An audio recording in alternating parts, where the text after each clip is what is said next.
kill, savaging their own. Why on earth would any mother raise a child and then kill it and burn it? Making a game of murder. Shockingly brutal acts. I robbed him and I killed him. It's cold as ice. What drives them to these extremes? And who is most evil? A scale exists to measure the darkest corners of human behavior, acts of evil. It weighs the criminal mind and the crime. From impulsive murderers to serial killers. Science now has a tool to determine who are the most evil.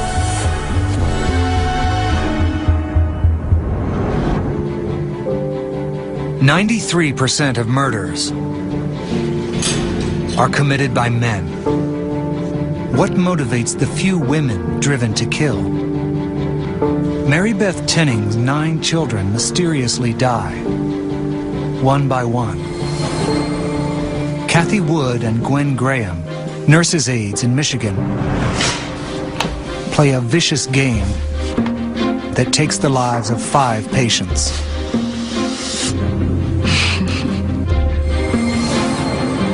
Teresa Knorr ruthlessly tortures her 6 children and kills 2 daughters. Mothers and caregivers are expected to nurture. Yet they are capable of appalling evil acts. Tammy Lynn Tenning was the 9th child to die in the Tenning family. But not all evil acts are equal. How these women kill and why is different. What compels these atrocities?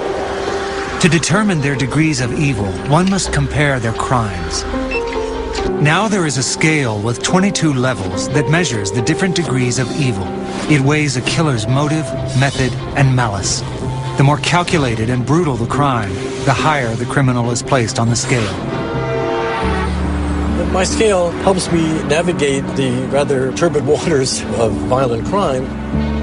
Creator of this scale, Dr. Michael Stone, forensic psychiatrist, Columbia University. Dr. Stone asks probing questions.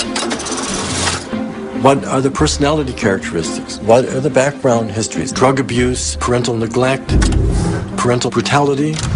Is it possible to be born evil? Most women who kill end up on the lower levels of Dr. Stone's scale of evil because they are one-time impulsive killers. Women like Jean Harris, the headmistress at a private girls' school. Harris shot and killed her lover when she discovered he was having an affair. Dr. Stone places Harris at the low end of his scale, level 2, crimes of passion. As he continues to examine the cases of women who kill, Dr. Stone notices another pattern. You find that the overwhelming majority have killed somebody in their intimate circle. They might kill a spouse or sexual partner. They might kill a parent, or they might kill a child. As was the case with Mary Beth Tinning. Schenectady, New York, 1971. Mary Beth Tinning and her husband Joe have 2 healthy children, Barbara, 4, and Joseph, 1. Mary Beth is pregnant with her 3rd child. Shortly before the baby is born, Mary Beth's father dies. 3 months later, her newborn baby dies of meningitis.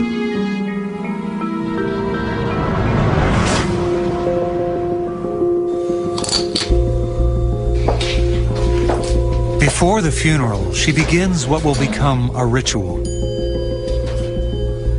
She carefully washes the baby's clothes and packs them away, along with the baby's toys and furniture. At the funeral, she is overwhelmed by not only grief, but sympathy. friends and neighbors flock to her side and attend to her every need. 2 weeks later, Mary Beth brings her son Joseph to the emergency room.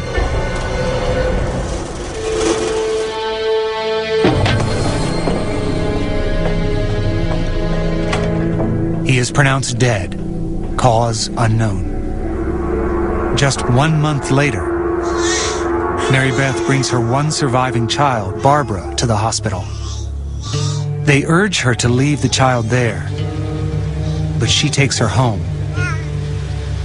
Barbara dies the following day, her third child to die in the span of 2 months. Once again, before the funeral, she performs her ritual.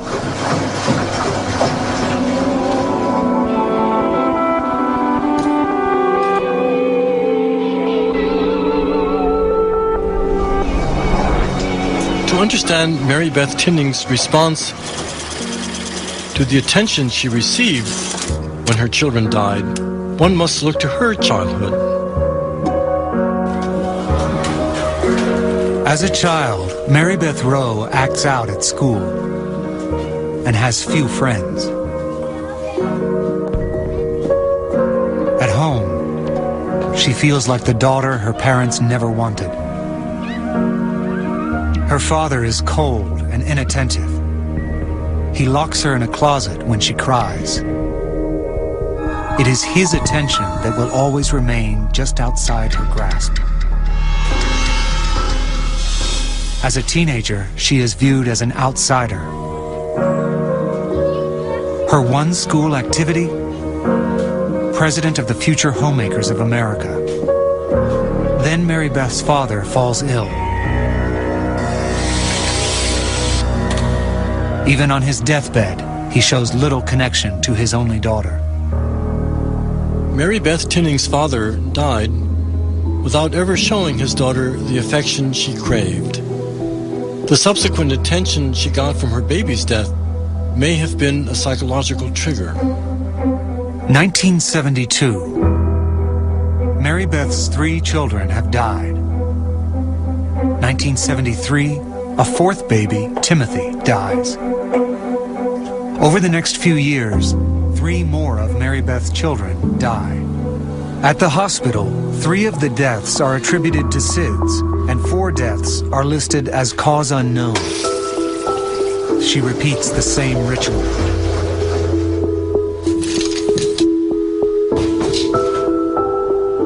Friends and neighbors try to console the woman who has suffered so many tragic losses. They whisper of a rare genetic disorder that might be claiming the lives of her children. The funeral of any child is a very difficult thing for a funeral director, and this family just seemed to have so much bad luck that, you know, our hearts here at the Food Dailies went out to them. But in 1981, the whispers of a genetic disorder suddenly grow quiet. A boy she is adopting dies. Now, suspicion rather than sympathy follows Mary Beth Tinning. December 1985, another baby, Tammy Lynn, dies.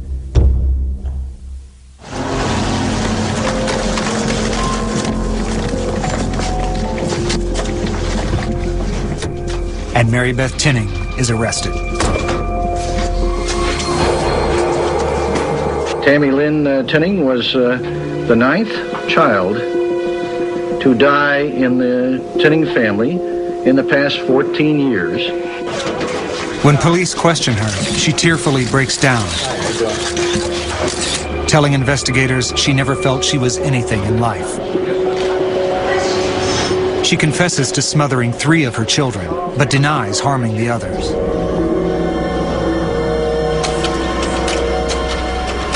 Why would Mary Beth Tinning harm her own children? She showed a rare pattern of behavior that doctors call Munchausen by proxy. When caretakers repeatedly induce sickness in others because they enjoy the attention, For Tinning, it may have been a tragic attempt to get the validation she always craved. Mary Beth Tinning was found guilty of killing her daughter and sentenced to 20 years to life. She will be eligible for parole in March of 2007. Like other women who kill, Mary Beth Tinning murdered those closest to her, her children. She seemed motivated by the attention she received when they died. These are factors Dr. Stone takes into account when placing Tinning on his scale of evil. Because she killed at least some of her children, seemingly for the attention, I would place her at level 7 on my scale. Highly egocentric murderers who kill loved ones for narcissistic reasons.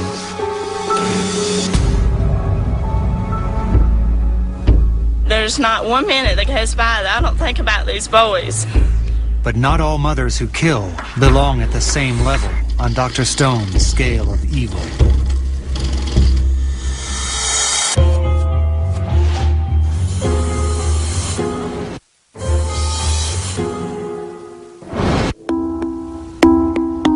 When all of Mary Beth Tinning's children mysteriously died, the community at first sympathized with her loss. But when she admitted to killing some of her children, sympathy turned to shock. I think everyone is aware of who these two are. To some, the acts of another mother, Susan Smith, provoke an even stronger reaction. When her crimes were exposed, the community was not only shocked, Our lives have been torn apart by this tragic event. they were outraged. Susan Smith exploited the public sympathy for a grieving mother, and this led to outrage. This type of response is reserved for acts that the public considers especially evil. 1994, South Carolina. Susan Smith, the mother of 2 young boys, has recently separated from her husband. Soon after, a mother's worst fear is realized. I would like to say to whoever has my children that they please bring them home. Smith's children are missing. Thank you. She claims an African-American man abducted her 2 young sons, and she pleads to the nation for their safe return. As the police investigation unfolds, attention shifts to the grieving mother. Police grow suspicious of her story and subject her to multiple polygraph tests. New developments in the case are being checked out as we speak. They are turning out not to be as promising as first anticipated. 9 days after her children's disappearance, Susan Smith confesses to killing her 2 sons. She drove her car to a lake and fastened her sleeping children into their seats. She released the emergency brake and watched as the car plunged into the water. Smith had been having an affair with a prominent executive where she worked. Days before the drowning of her children, he ended the affair with a letter. You will, without a doubt, make some lucky man a great wife, but unfortunately, it won't be me. There are some things about you that aren't suited for me, and yes, I am speaking about your children.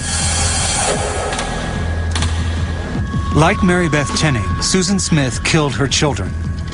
However, Dr. Stone believes she is more evil. Susan Smith was driven by selfish motives.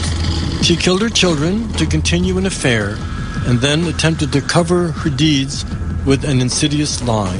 I want to say to my babies that your mama loves you so much. While Mary Beth Tinning belongs to level 7 of my scale, I place Susan Smith above her at level 10, egocentric killers of persons in the way. The stories of Susan Smith and Mary Beth Tinning are memorable in part because there are so few women killers.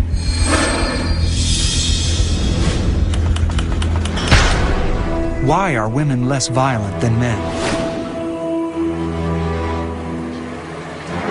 Some researchers believe the answer lies in the structure of our brains.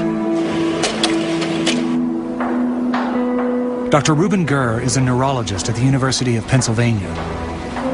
Differences between men and women were interesting to me for as long as I can remember. Growing up, you wonder about the other sex. Do they feel the same way? Do they think the same way? To understand the underlying differences between men and women, Dr. Gurr starts by studying their behavior. If someone asked me, where do you see the biggest difference, I would point to physical aggression. That's the one behavior that makes us look very different. Just open this morning's paper or look at this morning news on the TV. If we're talking about physical aggression, chances are that it was done by men. Statistics show that 93% of murders are committed by men. To identify why men and women have different levels of aggression, Dr. Gurr scanned the brains of 57 women and 59 men with an MRI and focused on 2 regions of the brain.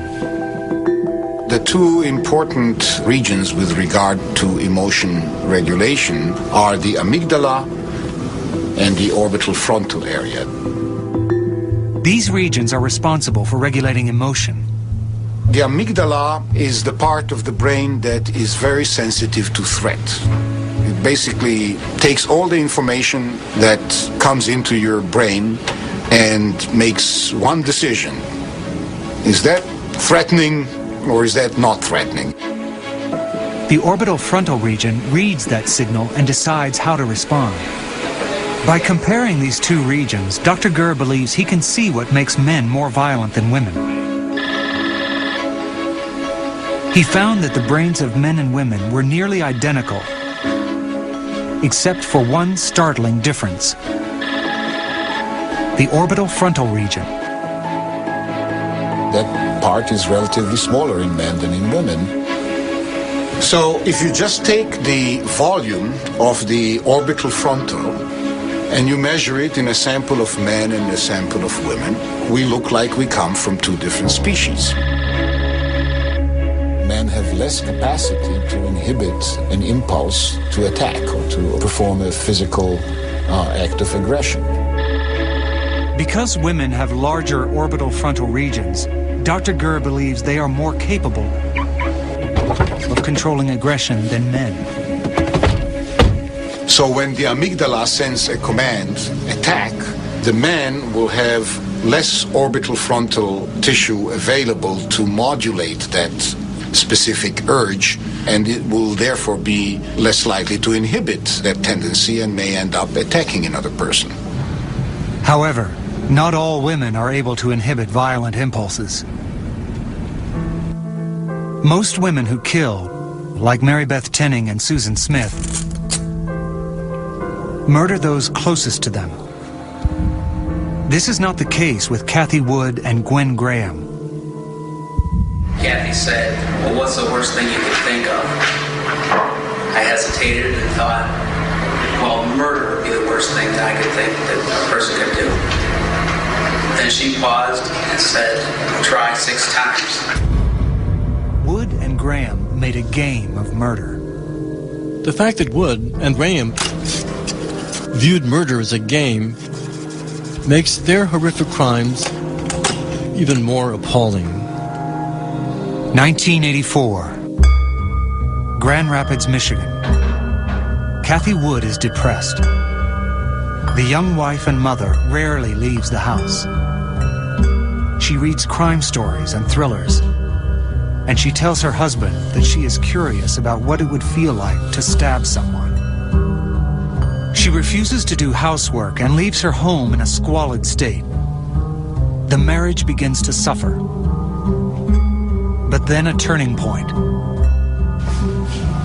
Wood gets a job as a nurse's aide at a local nursing home.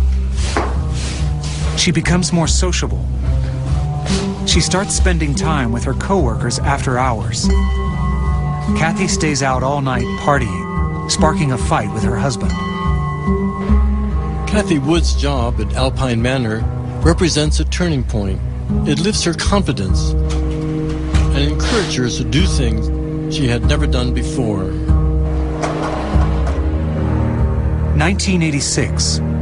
She demands a divorce and begins a series of lesbian relationships. Kathy is taken with a new co-worker named Gwen Graham. The relationship progresses, and Gwen moves in with Kathy. They begin working the same late hours and develop a deep bond. They play practical jokes on patients and co-workers. The romance intensifies physically, and they experiment in bondage. They assemble puzzles and play word games with the loser assuming the submissive role in their sexual fantasies. The relationship escalates and takes a diabolical turn. Gwen claims that while playing word games, they develop a twisted scheme to kill Alpine Manor patients.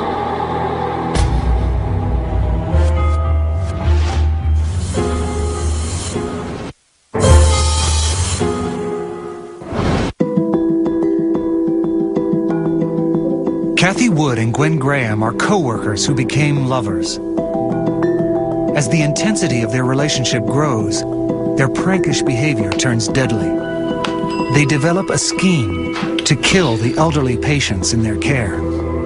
What are the factors that bring Kathy Wood and Gwen Graham to this sadistic plot? To answer this question, Dr. Stone must look at each of their pasts. 1962. Kathy Wood is born into an unhappy home.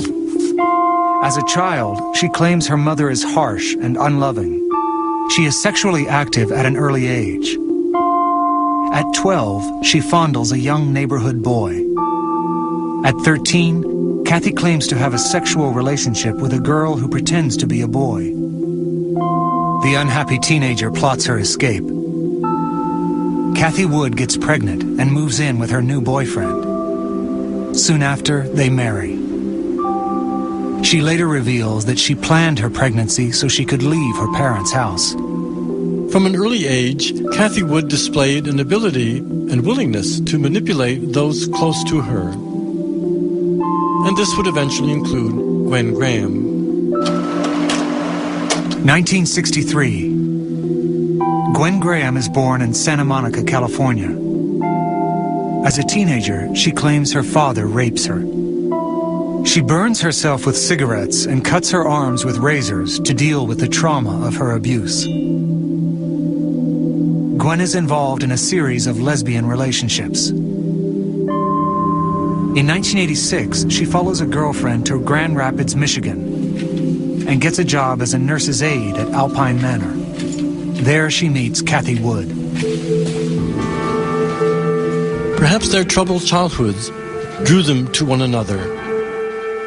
They became obsessively focused on one another, and that focus turned deadly. 1987, Alpine Manor. Wood and Graham begin searching for victims. The goal of their plot? To spell the word murder with their victims' initials. They select their first patient, a woman named Marguerite Chambers. Kathy claims she keeps watch as Gwen enters the patient's room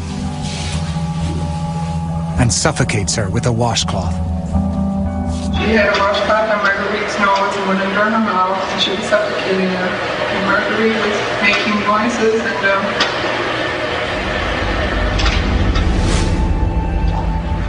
Kathy believes there is a purpose to the murder game that transcends excitement and fun. She thinks the murders will unite the couple further, and that the knowledge of each other's evil deeds will prevent the other from ever leaving the relationship. Graham and Wood go on to murder 4 more Alpine Manor patients. They boast to their friends of their murderous game, but no one believes their tales. 1987, the relationship crumbles. Gwen leaves Kathy for another woman, shattering their murderous bond. Devastated, Kathy confesses to her ex-husband. 14 months later, Ken Wood goes to the police. What's sad about everything is nobody ever asked, well, why did you do it? Unlike Mary Beth Tinning and Susan Smith, who killed their children, Wood and Graham murdered their patients and took souvenirs from their victims as part of a vicious game. Most doctors and nurses who kill their patients in supposed acts of mercy belong at level 14 of my scale. However, the motive behind the plot elevates Wood and Graham beyond that level. Not only do they murder to solidify their bond, but they murder for the joy of it. Because of this, I place them at level 16, multiple vicious acts. Kathy Wood turns state's witness and claims that Gwen Graham is the mastermind of the murder game. Guilty of first-degree premeditated murder. Graham is found guilty of 5 counts of murder. She is sentenced to 5 life terms. Kathy Wood is sentenced to 20 to 40 years. The crimes of Graham and Wood pale in comparison to the brutality of Eileen Wuornos.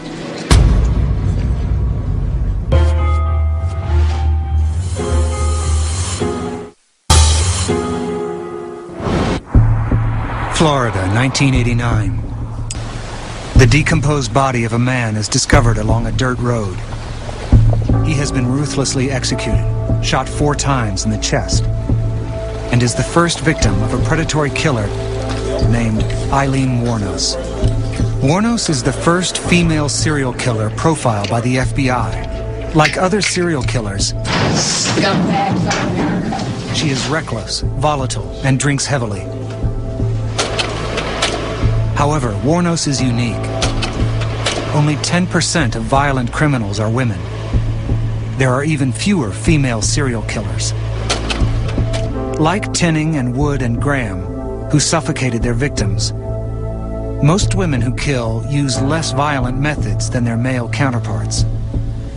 What are the forces that drive the few violent female killers? Women like Eileen Wuornos. Dr. Catherine Lewis, forensic psychiatrist at the University of Connecticut, studies violent women. Society has at times labeled violence among women as stemming from craziness, mental illness, bad judgment, and stress. Dr. Lewis tested these assumptions by conducting the largest ever study of incarcerated women. She interviewed 136 felons to identify their violent patterns. We examined women with significant violence histories. Our population was women who had been sentenced and were serving at least 2 years. She administered an interview that identifies a broad range of psychiatric disorders. The structured interview assesses symptoms of depression, symptoms of psychosis, symptoms of substance dependence. Hello, I'm Dr. Lewis. Hi. And symptoms of other disorders like antisocial personality disorder. Did people complain that you were often a bully, deliberately hurting, threatening, or being mean to other children? Yes. Okay. How old were you? Dr. Lewis found one common disorder in many of her subjects. The amount of physical violence by women with antisocial personality disorder was striking. I robbed him and I killed him as cold as ice. And I'd do it again too. I know I'd kill another person because I've hated humans for a long time. Antisocial personality disorder is characterized by a disregard for the feelings of others and is a trait seen in Eileen Wuornos. At what age did you first start? In Dr. Lewis's population, these symptoms were evident at a very early age. Did you ever hurt or injure a pet or any other animal on purpose? When I was 8 or 9, I used to shoot squirrels. Did you shoot them for food, or why did you do that? It was fun. Okay. For the average woman with a significant violence history, the onset of symptoms was about 8 years of age. How old were you the first time you stole or shoplifted? The first time I think was 11. These women had significant problems with their behavior even in childhood, which only worsened when they began to use substances. Like Dr. Lewis's subjects, Wuornos' troubles surface at an early age. She grows up in a physically and emotionally abusive household and claims she was raped at the age of 12. She starts drinking and abusing drugs in her early teens, picks fights with classmates, and trades sex for cigarettes and pocket change. As an adult, Wuornos' criminal behavior escalates. She drinks heavily, robs a convenience store with a pistol, and is arrested for starting a bar fight. Dr. Lewis found that the combination of substance abuse and antisocial personality disorder creates a volatile mixture. Women who had antisocial personality disorder and heavy substance dependence gave answers to questions that were striking. Has that gone on when you're clean or when you're using alcohol or drugs, or both? Mostly when I was high, but both. Some of them described participating in armed robberies, killing people, cutting people's face with a knife. They were describing things that were quite aggressive. 1989. Wuornos' aggressive tendencies lead to murder. Working as a prostitute, she solicits a man driving along a Florida highway. She shoots him 4 times, killing him. She dumps the body, steals his car, and pawns his belongings. Wuornos develops a pattern. She solicits truck drivers, then shoots them. She kills at least 5 more men. Dr. Lewis believes that exceptionally violent women like Aileen Wuornos resemble another subpopulation: men. What we learn from this study about female patterns of violence is that when we look at extremely violent women, the patterns aren't that different from extremely violent men. Wuornos is arrested in 1991. She is convicted of 6 counts of murder and is executed in 2002. Motivated by revenge against men, Wuornos' ruthless predatory crimes place her at level 17. The same place on the scale occupied by notorious male killers such as Ted Bundy, who killed at least 30 women, and Arthur Shawcross, who murdered 11 people. On Dr. Stone's scale of evil, level 17 is reserved for killers who are manipulative and impulsive, characteristics generally attributed to males. Gender-based behavior begins to break down at the top of the scale. The few violent female killers at these levels exhibit characteristics the general population considers to be distinctly male. And the most vicious of these killers is Teresa Knorr.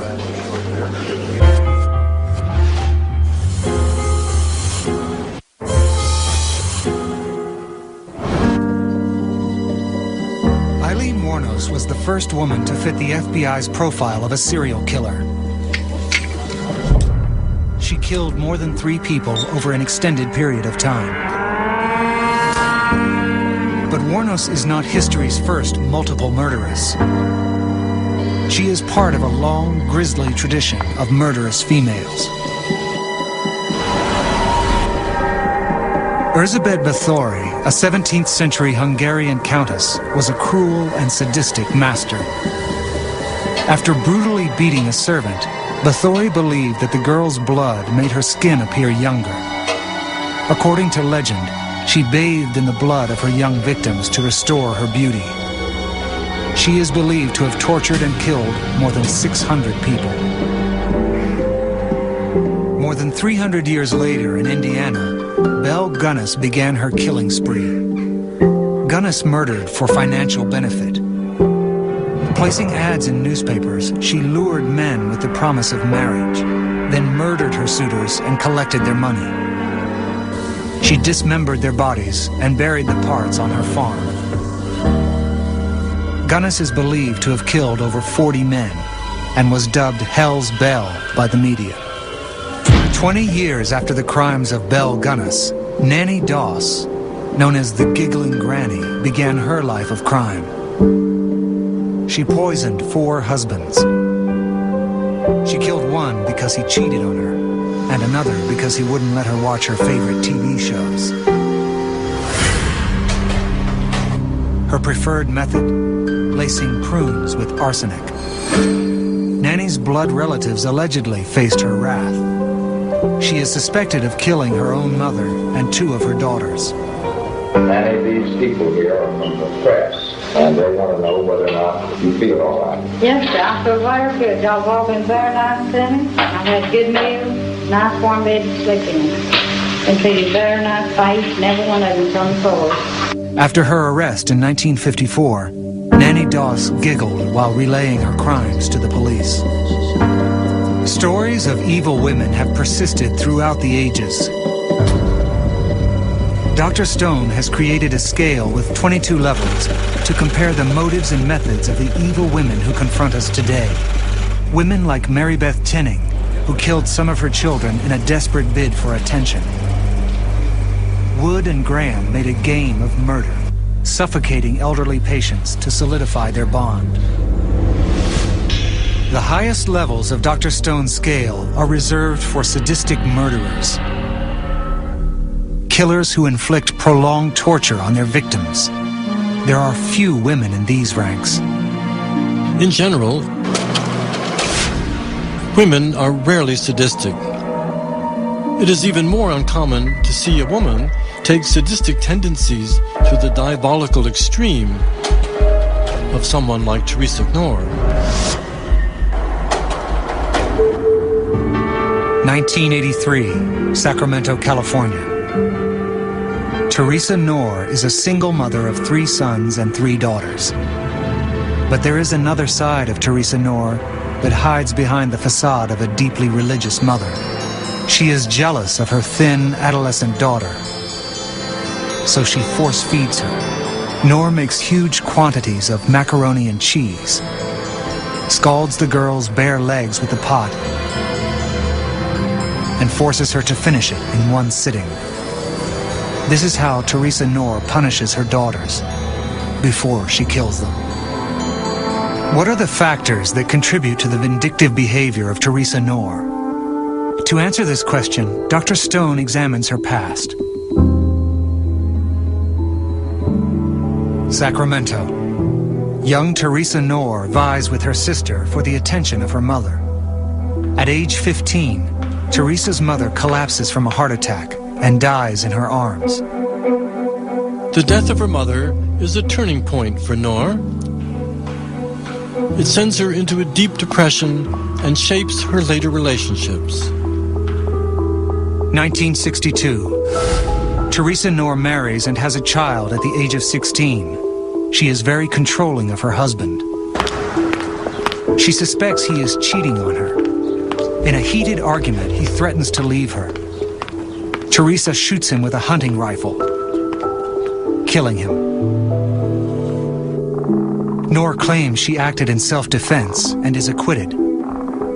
This is just the first in a string of deadly acts.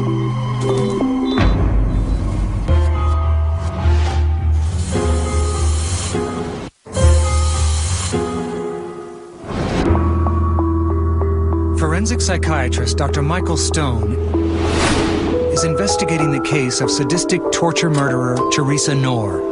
Knorr's crimes place her on the highest level of Stone's scale of evil.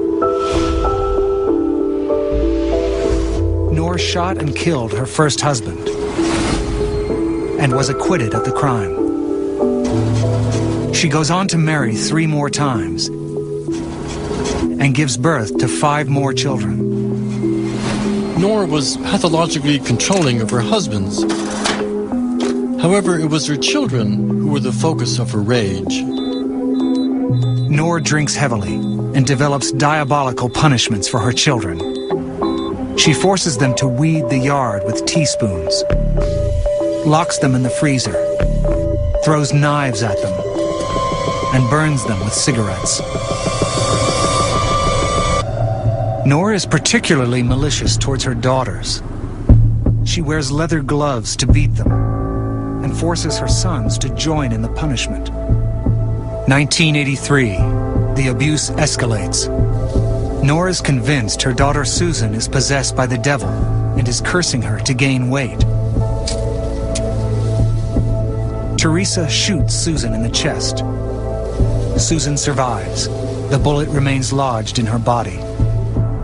A year later, Teresa performs surgery on Susan. Her brothers hold her down on the kitchen floor while Teresa removes the bullet with a scalpel and pincers. She leaves her suffering daughter lying on the floor. The wound becomes infected. Susan becomes delusional. Teresa and 3 of her children drive Susan to a field and set her on fire, burning her to death. Her body is discovered. I'm putting out the flames and I'm seeing all this stuff, and then I see the toes sticking out. But police cannot identify the charred remains. Teresa's brutality escalates. She forces her daughter Sheila into prostitution. Teresa believes Sheila infects her with a venereal disease. She ties Sheila up and locks her in a closet for days and starves her to death. She orders her sons to put the body in a box and dump it in a field. Sheila's body is discovered and is listed by police as Jane Doe. 9 years after Sheila's death, Teresa Knorr's youngest daughter turns her in. Believe me, I've asked myself 100 times, why didn't I just take my sisters and run? And I can't answer that because now I know I would have. But then it was so hard. I didn't know where to go. I didn't know who to turn to. I didn't know what to do. Unlike Tinning, Wood, and Graham, Teresa Knorr inflicted prolonged torture on her victims. Dr. Stone believes this sets her apart. Knorr exhibited brutality not commonly seen in women. She tortured all of her children and viciously murdered 2 of her daughters, and displayed a callous disregard for their suffering. Dr. Stone ranks Teresa Knorr at the highest level of his scale, level 22. Women who kill. What motivates their murderous deeds? Research reveals fundamental differences between these women and their male counterparts. However, there are striking similarities. While their crimes are not common, the top levels of my scale reveal that women are capable of brutal crimes that have devastating impact. Why on earth would any mother raise a child to 17 years of age and then kill it? What kind of mother would do that? And what kind of person am I going to be throughout the rest of my life because of this?